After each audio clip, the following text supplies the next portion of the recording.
वार्षिक परीक्षा 2023-24 साथियों कक्षा 9वीं के लिए जो पेपर है आपका, वो इस वीडियो में बताने वाला हूँ और सामाजिक विज्ञान सब्जेक्ट का जो पेपर है वो इस वीडियो में हम देखने वाले हैं। तो साथियों वार्षिक परीक्षाएं आपकी स्टार्ट होने वाली है, कुछ समय आपका बचा है। आज 2 तारीख हो चुकी है और 11 तारीख से आपकी परीक्षाएं स्टार्ट होने वाली है। तो आपको सभी प्रश्नों को फटाफट से तैयार कर लेना है, याद कर लेना है, ताकि एग्ज़ाम में आपका एक भी प्रश्न गलत नहीं होने वाला है। तो चलिए स्टार्ट करते हैं और सब फटाफट में सभी प्रश्नों को आपको बता देता हूँ जो आपके एग्ज़ाम के लिए बहुत इम्पोर्टेंट है और आपकी परीक्षाओं के जो पेपर तैयार हो रहे हैं वो मैं आपको एक एक करके सारे प्रोवाइड कराता रहूँगा। इसके लिए दोस्तों आपसे रिक्वेस्ट भी रहेगी कि चैनल पे अगर आप नए हैं तो प्लीज़ चैनल को सब्सक्राइब जरूर कर लेना। यहाँ पे देखिए पहला क्वेश्चन है, फ्रेंच क्रांति कब शुरू हुई थी? इसके बाद देखिए भारत का सबसे पूर्वी देशांतर कौन सा है? दोस्तों भारत के नक्शे की बात करें तो यहाँ पे दोस्तों आपका पूर्व आता है, ठीक है, ये फिर पश्चिम, ये उत्तर और ये दक्षिण। तो पूर्व के अंदर जो आपका देशांतर है वो कितना है? इसके बाद देखिए एक स्थलीय भाग जो तीन ओर से समुद्र से घिरा होता है उसको अपन क्या बोलते हैं? तो इसको अपन प्रायद्वीप बोलते हैं, ठीक है। नेक्स्ट देखिए चीन में दलीय व्यवस्था है। दोस्तों चीन में जो दलीय व्यवस्था है वो कितने प्रकार की दलीय व्यवस्था है? जैसे कि अगर मैं भारत की बात करूँ, ठीक है, तो भारत में कितने प्रकार की दलीय व्यवस्था है वो भी आपको कमेंट करना है, साथ साथ चीन की भी आप बताना है। नेक्स्ट देखिए भारतीय संविधान का जनक किसे कहा जाता है? तो दोस्तों यहाँ पे आपको बताना पड़ेगा कि भारतीय जो संविधान है उसका जनक किसको बोला जाता है? भीमराव अम्बेडकर जी है, सरोजनी नायडू है, जवाहरलाल नेहरू है या महात्मा गांधी है? तो मोस्टली इसका आंसर हमेशा भीमराव अम्बेडकर होता है। निम्न में से उत्पादन का प्राकृतिक कारक नहीं है। देखिए यहाँ पे कुछ चीज़ें दिए गए हैं, यहाँ पे बताया जा रहा है कि प्राकृतिक रूप से वो नहीं मिलता है, मतलब मनुष्य ने उसको बनाया है। तो देखिए जल है, प्राकृतिक रूप से हमें मिला है। देखिए जो क्या है, भूमि है, भूमि यानी कि धरती है, तो धरती हमें ऑलरेडी मिली है। खनिज पदार्थ है जो धरती के अंदर मिलते हैं वो भी ऑलरेडी मिले हैं। लेकिन दोस्तों जो पूंजी का निर्माण है वो मनुष्य के द्वारा किया गया है, तो ये क्या है, प्राकृतिक नहीं है, तो ये मेरा सही आंसर हो जाता है। साथ ही यहाँ पे मैंने आपको अपना व्हाट्सअप नंबर शेयर किया है, ठीक है। यहाँ पे आप कोई भी आपका कमेंट है मुझे कमेंट कर सकते हैं, या आपके पास भी कोई स्टडी मटेरियल है तो आप हमें प्रोवाइड करवा सकते हैं। यहाँ पे देखिए टेलीग्राम जो चैनल है वो भी साथ साथ आपको फॉलो ज़रूर कर लेना है। यहाँ पे देखिए निम्नलिखित में से आपको सत्य और असत्य बताने होंगे। यहाँ पे देखिए आपको पूछा जा रहा है कि जो टाइद है वह चर्च द्वारा वसूला जाने वाला कर था, तो बिल्कुल ये प्रश्न सही है। टाइद एक प्रकार का क्या था, धार्मिक कर था। क्या था? धार्मिक कर, ठीक है। और धार्मिक कर है वो चर्च के द्वारा ही वसूला जाता था, तो ये मेरा सही आंसर हो जाता है। अब देखिए यहाँ पे अगला है, कंचनजंगा हिमालय की सबसे ऊंची चोटी है। दोस्तों हिमालय की अगर मैं बात करूँ, जो हिमालय पर्वत है हमारा बड़ा सारा, ठीक है, अगर मैं उसकी बात करूँ तो यहाँ पे दोस्तों इसकी सबसे ऊंची चोटी वैसे तो K2 है, ठीक है, जिसको अपन माउंट एवरेस्ट, तो यहाँ पे बात कर रहा था मैं, जो K2 है वो सबसे ऊंची चोटी है। लेकिन दोस्तों जो K2 है वो आप अगर हमें अकॉर्डिंग टू देखूँ यहाँ पे मैप के अकॉर्डिंग, तो वो कहाँ पे चली गई है, मेरी जो पाकिस्तान वाला वाला अधिकृत क्षेत्र है वहाँ पे चली गई है। इसलिए दोस्तों हमारे अगर भारत की बात करें तो भारत में आपको बताना पड़ेगा कि ये जो बात पूछ रहा है कंचनजंगा वो सही है या गलत है, ठीक है।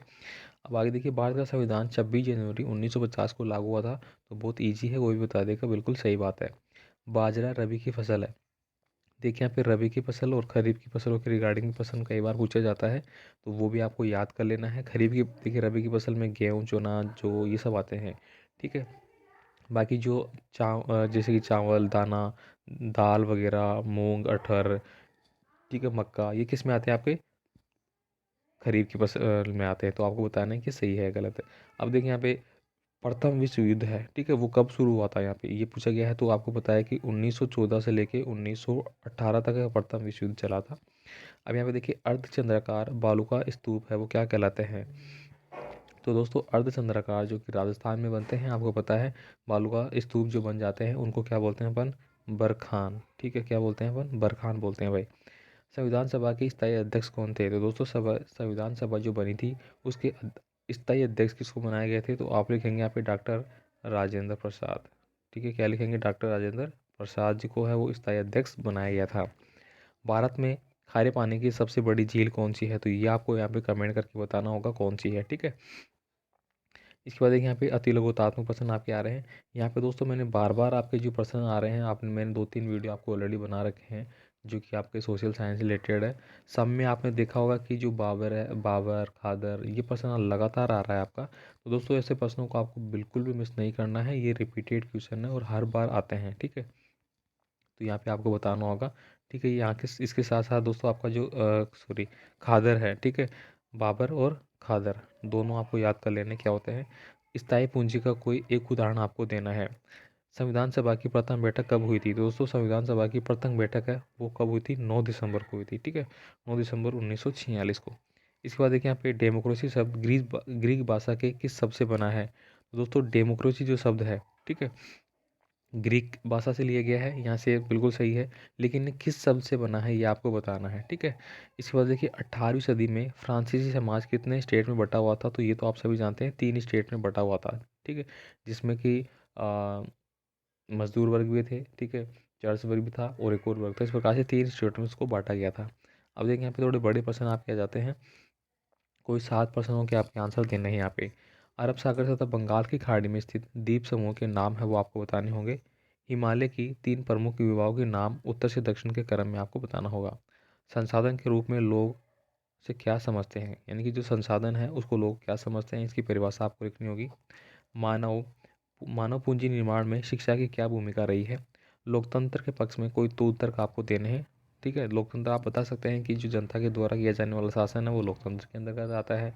इसके अंतर्गत जो व्यक्ति होते हैं, जो समाज होता है जिसमें रहने वाले लोग होते हैं, जो कि अपने मतदान के द्वारा एक व्यक्ति का चुनाव करते हैं जो कि सरकार चलाती है। ठीक है, इसके बाद यहाँ पे देखिए भारत एक पंथ निरपेक्ष देश है। दोस्तों ये प्रश्न ना वो बहुत फेवरेट है।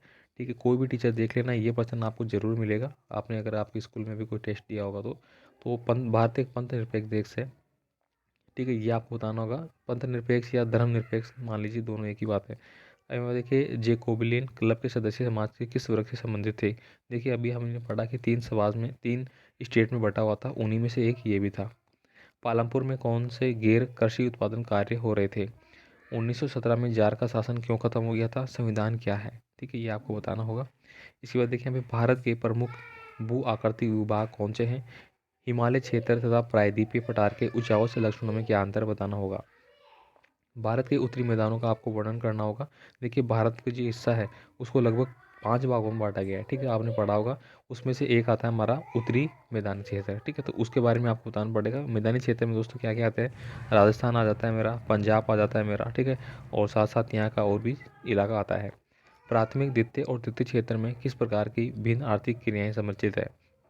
देखिए प्राथमिक क्रियाओं में हमेशा मैंने बताया कि कृषि कार्य आते हैं। द्वितीय में दोस्तों मेरे उत्पादन से रिलेटेड आ जाते हैं, ठीक है, जिसमें कि उद्योग धंधे।